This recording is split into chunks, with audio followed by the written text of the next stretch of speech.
আসসালামু আলাইকুম প্রিয় বন্ধুরা, আজকে আমরা এমনই এক হতভাগিনী মায়ের বাসা যাব, যিনি বিগত 9 বছর ধরে একটি ভাঙা ঘরে আছেন। ঘরটি চতুর্পার্শ্বে ভাঙা, আমাদেরকে জানিয়েছেন উনি চতুর্পার্শ্বে ভাঙা। উনি অনেক অসহায়ত্বের মাঝে জীবনযাপন করতেছেন।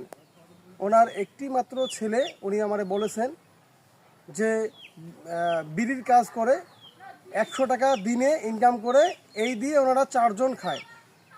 তো আমরা সবাই তার বাসায় যাব, গিয়ে দেখব, আপনাদেরকেও দেখাবো তার আসল চিত্র।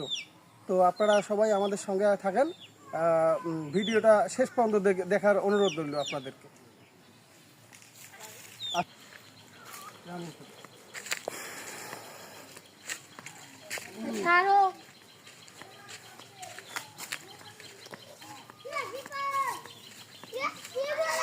এইটা ওনার বাসা, এই যে দেখতেছেন, এইটা হলো ওনার ঘর, তাই না? ওনার ওই খালার এইটা ঘর না?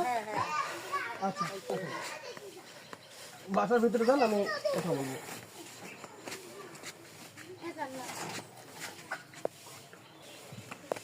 ওই খালা বাসায় আছেন? ওই এদিকে আসেন, একটু এদিকে আসেন, কথা বলবো আপনার সঙ্গে। কি করতেছেন? ঝাড় দিচ্ছেন? আচ্ছা, ওটা ওটা ওইখানে রাখেন, কথা বলবো। তো এদিকে আসেন, একটু এদিকে আসেন। এই ঘরে আপনি থাকেন? আচ্ছা, আপনার ছেলে মেয়ে কত? এটি একটা। কি কাজ করে আপনার ছেলে? আচ্ছা, ছেলে বিড়ি কাজ করে? আচ্ছা আচ্ছা। তো আচ্ছা আচ্ছা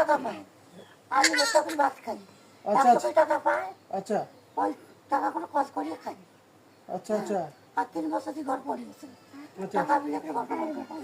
আচ্ছা আচ্ছা। এই ঘরে থাকেন আপনি? একটু ঘরটা একটু দেখান তো, আসেন এদিকে আসেন, ঘরটা একটু দেখান তো। ওরে সর্বনাশ, এই ঘরে আপনি থাকেন? এটা ঘরে তো কিছুই নেই। হ্যাঁ, ওই ও আচ্ছা, ওই কোণাটা একটু ভালো আছে, ওই কোণায় থাকেন বিছানা করে? ওরে সর্বনাশ, এত কষ্ট করে আপনি থাকেন? বৃষ্টি আসলে কি থাকতে পারেন? ওই ওই কোণাটায় থাকেন? এই ঘরের মধ্যে বৃষ্টি আসলে ওই কোণার মধ্যে আপনি থাকেন? আচ্ছা, আপনার ছেলেকে নিয়ে থাকেন এখানে? আচ্ছা আচ্ছা। তো এটা একটু ফেলা দেন। হ্যাঁ, ওটা